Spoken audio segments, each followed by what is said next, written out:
Is weird, odd, strange, or just plain bizarre is really your cup of tea?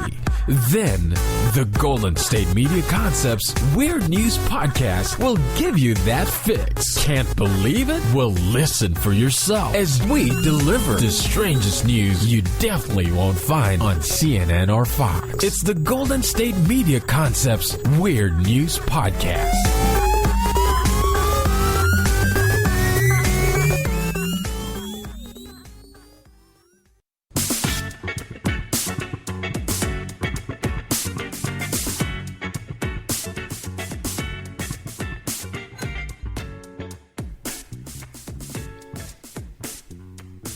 Welcome to the GSMC Weird News Podcast, brought to you by GSMC Podcast Network. I'm your host, Ariane, and I am joined by the wonderful Heidi here. Hello.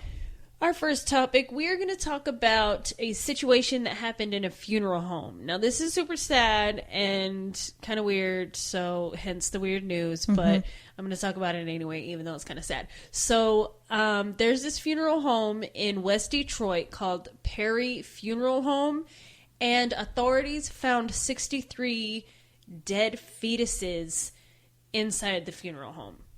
It was this find came a week after another find in a different funeral home in East Detroit. Oh. Now, the East Detroit funeral home is called Cantrell Funeral Home, and in that funeral home a week prior they found 10 fetuses and 1 infant in their ceiling, like stored in their ceiling. It was horrible. Like an attic, or like, you know, like a just like ceiling boards? I don't know, it just said the ceiling, so I don't know how exactly they, like, what kind of ceiling it was. But they feel like the two were in connection. So after they found the one at Cantrell Funeral Home, they were kind of tipped off, and that's when they went to Perry Funeral Home and found the other 63 fetuses. And it was just like,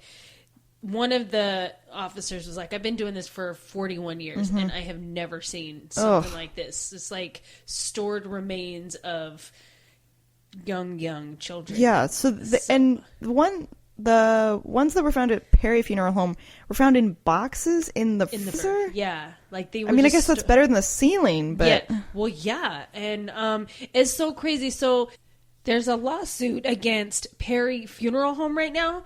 And one of the, or I guess it's the main prosecutor guy, is saying that there could be up to 200 more bodies or remains found in this Perry Funeral Home, the one that found the 63 fetuses, in improper possession, which is interesting because a lot of the documentation that the Perry Funeral Home is so it's like so inaccurate and inadequate that they can't really trace back. And the prosecutor guy, his name is what is his name? Oh, I forget. It's up here somewhere. Anyway, he is saying that as he was going through them, he feels like they did this intentionally to kind of mess up the documentation of it, just so things would be too hard to read, just in case if there was a lawsuit filed, that it wouldn't be adequate enough information. that is wrong on so many levels. Right, exactly. Oh, gosh. That's gross. Yeah, and so when I was beginning to read this, it was a family, a woman and her, it didn't say they were married, so I guess it was just her baby dad at the time. Well, they lost a daughter 27 minutes after she was born. So they decided with her remains, they wanted to donate it to science research and science study to the Wayne, Wayne Institute? The Wayne State University School of Medicine. Yeah. And this was back in December 2014.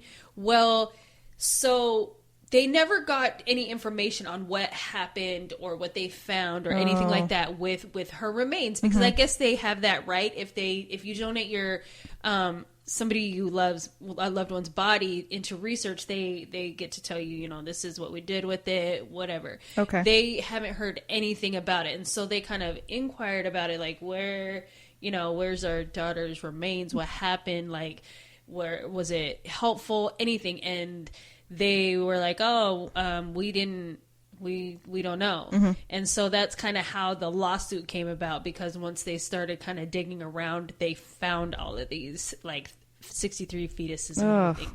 So the attorney actually is working with this couple to kind of figure out where their daughter's remains went, because they still don't know to this day. They still have no clue of where she's at, which is horrible. Like, losing your kid first and then not knowing like where her remains went, because I don't even know if they even had a funeral for the baby girl. I know this is so sad. I'm sorry, you guys. I'm so sad. I'm gonna cry. Don't cry. But let me see. Perry Funeral Home. They allegedly have. Well, the lawsuit was saying, I'm stumbling over my words here. So it's alleging that the funeral home may have fraudulently billed Medicaid, as well as the medical center for the burials that it never performed, because it said that they get like $100 per fetus, and then I think it's even more money if it's like a full-grown adult, like per fetus that they like bury, or that they donate. Oh, or that the they funeral receive, home they receives that. and then donates to exactly. the medical school. Exactly. Oh. So they got the money for that. Plus, they billed Medicaid or medical insurances for a funeral that never happened. Oh. So they're kind of like doing a bunch of like fraudulent things there. Right. Plus, apparently haven't told families of what happened to the remains. Exactly. Oh. Yeah. They're saying that the lawsuit against Perry Funeral Home alleges that it stored the remains of stillborn and live birth babies in the Wayne State University School of Mortuary Science morgue for up to 3 years without trying to notify the parents. And when they came out with that statement, Wayne State University like kind of sent another statement back like, no, you don't get to put this on us. Right. Like, we gave you, like, they allowed them to store certain remains for up to a certain period of time, and what it was the university allowed the funeral home to store remains on the campus of the school. No, at the funeral home, just because there was the storage, like they didn't have adequate storage there. So Wayne's statement saying that they agreed to temporary secure shelter for the remains, but just for a period of time, and then whatever happened to them after, like they're not responsible for the final disposition of the remains. So even if they didn't get sent over to Wayne Funeral Home after a certain period of time, they were supposed to dispose of them in the proper way. But so like the school, some of the remains that the school was in possession of were being stored at the funeral home, but only for a temporary amount of time. Exactly. And then kind of like if it went past that time, the funeral home was going to dispose of these remains properly. Well, they were supposed to. They were supposed to. And they didn't, I guess because they found a bunch of them there. But Wayne State University, they were like, "You're gonna get our name out of this because this is not on us. You don't get to pin this on somebody else." Who worked at this place? It didn't say like specific people. I guess they chose to keep that information out. But you know who you are. Yeah. The funeral home is claiming that they sent out notice letters that were never to the people who like to the families. Yeah, okay. Exactly. And they say that, we sent out letters, but nobody responded to them. Nobody came and claimed the bodies to have. And some of these people are like, no, like we haven't moved. We've stayed here. We didn't receive any phone calls. Like, how are you going to sit there and tell us? Which makes sense because they're inadequate, documentation of things is there also. But I just thought this was the craziest story. I was like, how do you find just like randomly 63, fetuses? I don't even know. When I was also looking at this story, I read that before they found the fetuses, they also found bodies that had like that were improperly stored and had like stuff growing on them and stuff that, like, not necessarily a fetuses or babies, but kind of like full grown adult bodies. Exactly. And oh god, this is horrible. I know. And just to make a couple bucks, like, you can imagine how the families of these people probably feel, because they either donated and then chose not, and thinking they're doing something good. You know what I mean? It's like, I would be livid. Right. And then they're just like, they ended up, just those remains were to contribute to like a scam. Yeah. Like, not at all what you intended. Exactly. Oh man. That's just heartbreaking. I mean, to lose somebody and then to find this out, it's just like, oh my gosh. Yeah. Like, and you have to like relive the nightmare again. Yeah. Yeah. And fetuses, children, babies on top of that. That is so sad. And I just thought that was like one of the craziest stories that I've is so heard. Weird. Yeah. Detroit, you guys get your stuff together. Yeah. Clean it up. Oh man. Yeah. Also, I'm so sorry. I know. I'm so sorry, Detroit. Yeah, seriously. And if you are one of these victims of, you know, the funeral homes or whatever, I'm so sorry for you. I hope everybody gets what they deserve. So, yeah. Gosh. You know, I don't mean to laugh, but that's just a horrible story. And on that, we're going to take a quick break and try and bring it back on a lighter note. Check out the show built around the women of MMA. From the UFC to the extreme cage fighting, we got the fights covered. Listen. It's the Golden State Media Concepts Women's MMA Podcast. The latest news of upcoming fights, discussions of previous matches. Join us as we talk to and about the biggest names in women's mixed martial arts. Past, present, and future. When it's the women's fight game, you know where to listen to. The Golden State Media Concepts Women's MMA Podcast.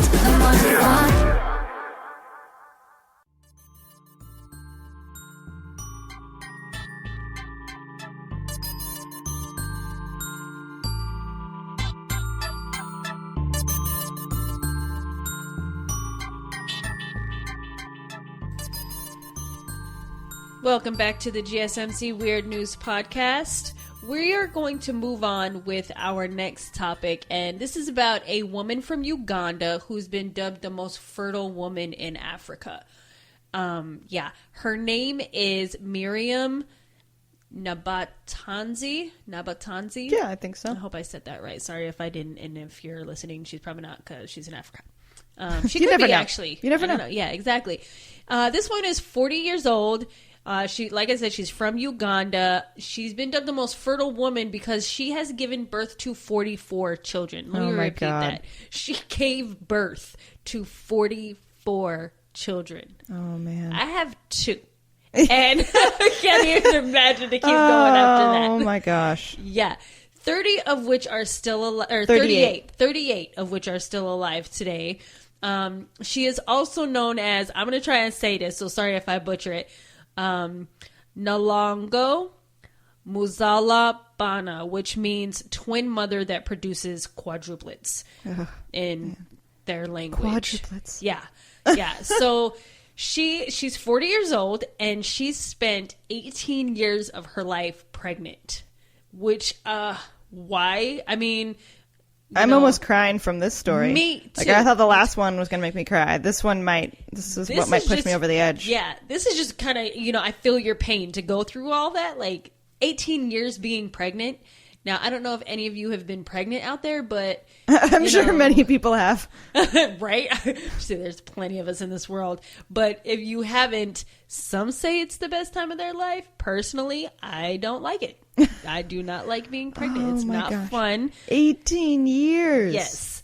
It's just crazy. So she has, of these 44 children, okay, she's given birth to 6 sets of twins, 4 sets of triplets, 3 sets of quadruplets, and then had a few single births. Quadruplets. Yes. Oh, crazy. My God. Yeah. And they, in an interview, she was saying to them that she didn't find this odd because she just thought it was normal because her father has 45 children with multiple different wives, but they've all given birth to twins, triplets, quadruplets, and even quintuplets. So she thought multiple births was like the norm. Yeah, I know. I don't have any words. I have no words. Face over here is like, are you serious? Oh my gosh. Yeah. It blows my mind. I don't know. Miriam is a single mom, by the way. God. She takes care of her 38 living children. Oh my God. By herself. Yes, by herself. So what happened was she was married off to a man that was 28 years older than her when she was 12. So that would have made him 30, 40 years old? Yeah, 40. Yeah, he was 40. She was a 12-year-old. It makes me so sad. I have no words for this story. I'm sorry, I brought sad oh my news. goodness. Sad, weird news on top of that. It's horrible. True. Well, another sad point. He was super abusive to her. And he would leave. He didn't help her raise any of these kids. Yeah, hence single mom. Yeah. Because technically she's still married to him. She is, yeah. But she's raised them as a single mom. Yep. And let me see, it said that he comes home once a year and he's usually drunk and violent with her. Also, are these all his children? Yes, these are all his children. Oh my gosh. Yeah. Miriam, it says that when he comes home, it said that he comes late in the evening and then he'll sneak away before the kids get a chance to see him. Yeah. One of the boys, her oldest boy, who is 23, I don't know if that was in my notes, but he's 23 and his name is Charles. He said the last time he saw his dad was when he was 13 years old, and some of his younger siblings have never even seen him. Don't even know who he is, never seen him, nothing. Yeah. Crazy. And for him to just come home once a year, just to have more kids. Yeah. That's insane. I don't even know if he knows how many kids he has. If he's always gone. That's true. He might not. Yeah. Because I don't think that she would be well, I had 5 more. You know what I mean? I mean, maybe she did. I mean, maybe he just doesn't remember, Yeah, exactly. He's too drunk to know. Also, the thing with apparently what her condition is. Yeah, her condition is crazy. Yeah, so a doctor in Uganda, a gynecologist in Uganda says that her condition is genetic. It's not just, it just randomly happens. This is genetic, and it's called hyperovulate, which means that she releases multiple eggs in one cycle. So there are multiple eggs to be fertilized. Yes, okay. Exactly. Also, does that mean, of her children, so she has so many children, and then she could be passing on also this genetic condition? Yeah. Whoa. So the daughters could also have this condition when they have children. So then, she probably got it from her mom yeah. or from her dad, right? Couldn't she have gotten it from her dad's side? Well, I think... It's genetic? Yeah. I think that...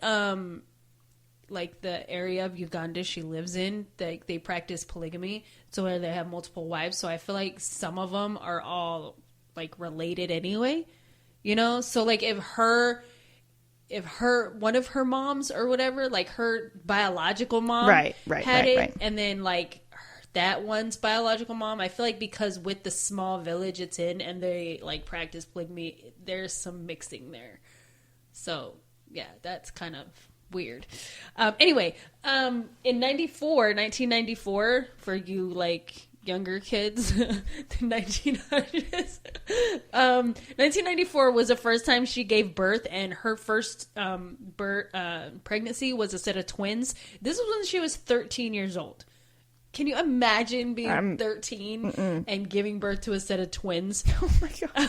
Right? And having to take care of those babies by yourself. I can't. Ariane, this story has done me in. Right? There's more, let me tell you. Okay, all right, tell me more. Miriam, she said that she's dreamed of having 6 children. That's what she wanted. She wanted 6 kids when she was little. But by her 6th pregnancy, she had already given birth to 18 babies. Oh my gosh. Yeah. Yeah, and at that point, she says that she told the doctors that she didn't want any more. She's like, I'm done. I want to stop. Help me. And they told her that interfering with her fertility in any way would put her life at risk.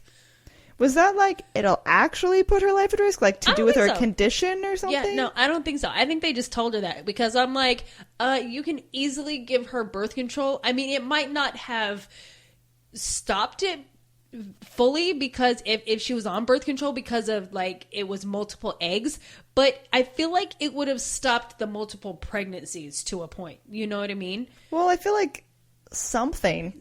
Try anything. Like just trying something. Yeah. Exactly. And also, do you think this is like, I don't know, would this be like something that's cultural maybe? Or was it just like they didn't know what was going on at the time when she came like and told them this? Like maybe they weren't sure what her condition was potentially? Well, I don't feel like it had a factor on her life at all. But I'm wondering, like, maybe they thought it did, and that's why they told her that, because they were, like, astonished by what was going on. See, and I'm just all like, you men, I don't know. Yeah, that's where this podcast is going.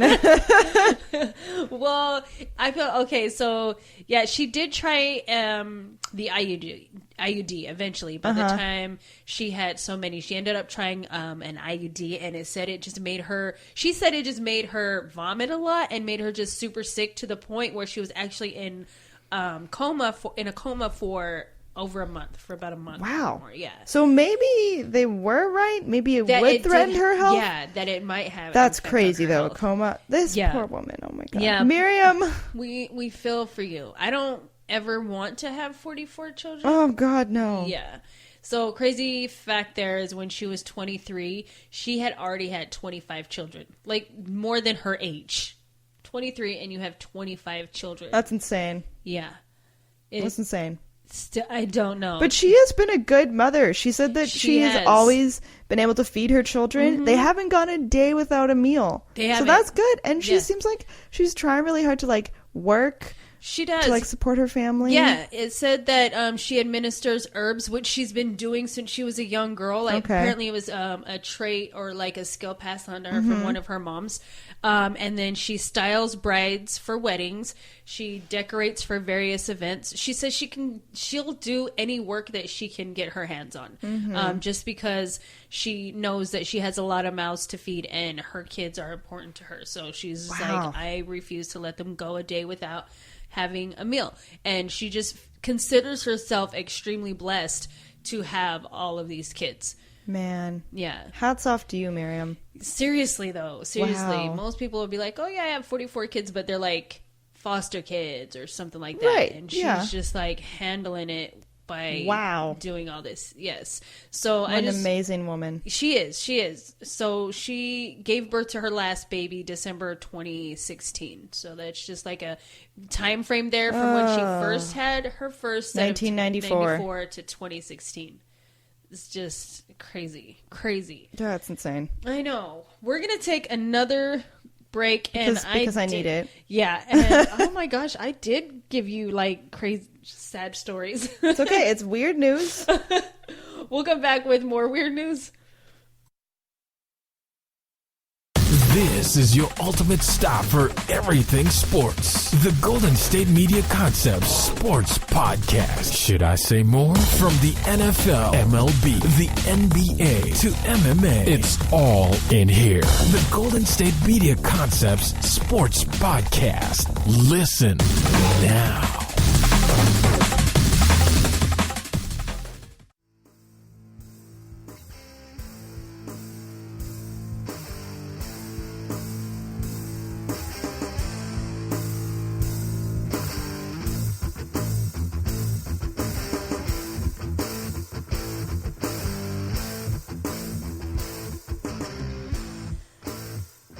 Welcome back to the GSMC Weird News Podcast. We're going to move on to our next story, which is about a man named Yuri Zokov from Russia. He's 41 years old. This man decided it would be a good idea to stab himself in the head with an 8-inch knife.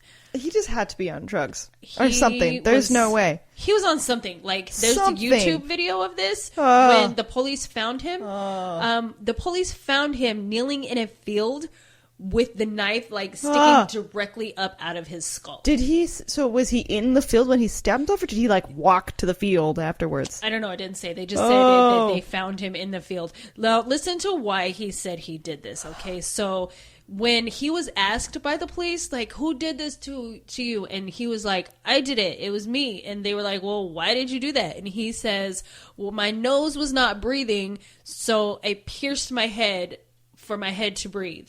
Now the knife is stuck in my head and my head still does not breathe. He had to be on drugs. He was definitely on something.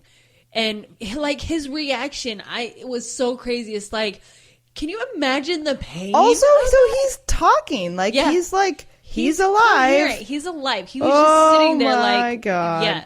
So the reason why he lived through this, like he didn't die, was because miraculously, the way he, stabbed himself with the knife, it went directly between the two hemispheres of his brain. Oh my God. Yeah. So like in the x-rays, you can see it just directly in between. And it was so crazy. So I am like convulsing.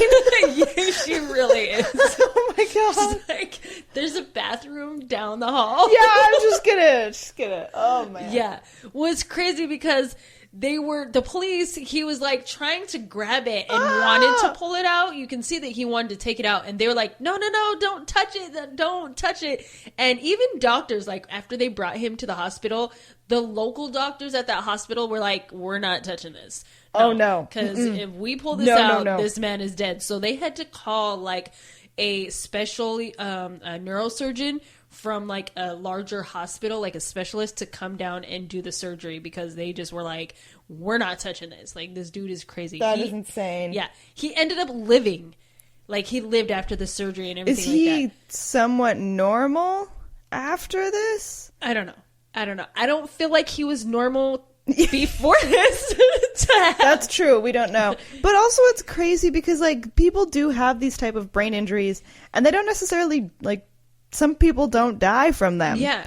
Like I know, I recently read a story about a man from the Civil War, and I guess because when they used to make bullets, not all of them were effective. Mm-hmm. And there was one man from the Civil War where he got shot in the head, but the bullet was not effective. So it like basically stayed in the front of his brain and he was fine. What? And they said that sometimes pieces of the bullet would kind of just fall out. And like, they just said like, yeah, sometimes he would just be sitting and then kind of just like daze out, like fade out, but then come back. Oh, weird. And he like still lived till like old age. And like, I know there's the story of like Phineas Gage where like a railroad pipe came up and hit him in his head and his frontal lobe, and he was still okay. I mean, his personality had changed. Yeah. But lived. It's like these like crazy freak accidents where you still are miraculously alive because of an angle that it hit you, or the way that it hit you, or even if impact. People like try and kill themselves and by shooting themselves in the head, it doesn't kill them. Exactly. Yeah. Oh, insane. It's just crazy. But yeah, he survived, and I mean, crazy. Please don't stick knives in your head. Please don't do this. Please. Your head can't breathe. That's what your mouth and nose are for. It's like your lungs and stuff. So he was definitely on some kind of something. Something was wrong. Yeah. And it's interesting. And then it became more wrong. Right? This is like bad, and then this is just like bad on bad. Oh, so much worse. Yeah. We're going to end on one more story. Hurry on, your stories are killing me.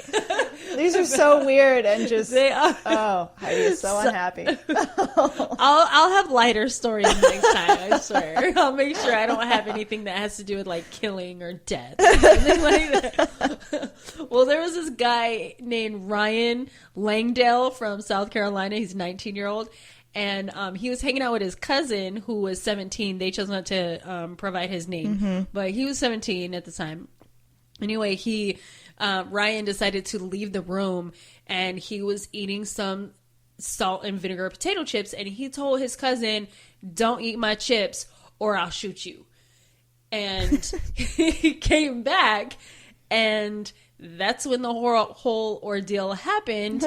Well, police were called. They asked what happened, and Ryan said that his cousin shot himself with a shotgun. And They were like while cleaning it, though? Yeah, while cleaning it. Was Ryan saying his cousin was cleaning his rifle? Yeah, and the rifle, he just accidentally shot himself with the rifle. Oh, okay. And after officers were like investigating it, they were like, no, because the angle of the bullet and the pathway of it, that it just doesn't make sense through the chest, the pathway of the blade. Like, this couldn't have happened. It's impossible for him to have mistakenly shot himself. Oh my gosh. So the cousin was rushed to the ER after, the police were called in that he shot himself. I don't even know who called the cops. I think it was Ryan himself. Maybe he was scared. But the cousin went into surgery, ended up surviving, and as soon as he woke up, he told the authorities, my cousin shot me with a shotgun because I ate his chips. Oh my God. Yeah. So, chips to die for or to kill for. Man, I kind of want chips now, though. Chips do sound good. I don't know. I'm not really a big fan of salt and vinegar, though. Well, I'd be down. I wouldn't kill someone over it. No, but I'd be like, you can keep it. I'd eat some. Yeah, it just doesn't make sense. But yeah, he straight up told on his cousin and was like, no, he told me not to, came back with a rifle and shot me. And it looks like Ryan surrendered. He did. After after his cousin snitched him out, which I probably would have done too. Like, seriously. You shot me over chips. Yeah. So, Langdale, after the police told him, your cousin told us what happened, he was like, okay, so he surrendered. I think they said it was like 10 days later or something like that. And he's being charged with attempted murder and other crimes involved with that. God. So that's insane. I mean, I did have a friend who accidentally shot himself, but not with a gun. Well, my friend was crazy, and he had a bullet, like not a shell, like a bullet. Yeah. And he was really dumb, and he was playing with it, and he hit the back of the bullet, the part that gets hit by a gun, and it shot him, and it went through his hand, through the webbing between your thumb and your other fingers. It shot through that. Oh my gosh. And he shot himself with a bullet and no gun. With a bullet and no gun. It was insane. Yeah. So, I mean, it happens, though. It happens. Yeah. Be careful. Be careful with ammunition and with guns. Okay? And with chips and your crazy cousin. Yeah. If your cousin's crazy, don't be chilling with him. If he has a gun and says, I'll shoot you. Exactly. It's risky to eat the chips. Yeah. It's not worth it. I'll shoot you in general. Just, call your mom.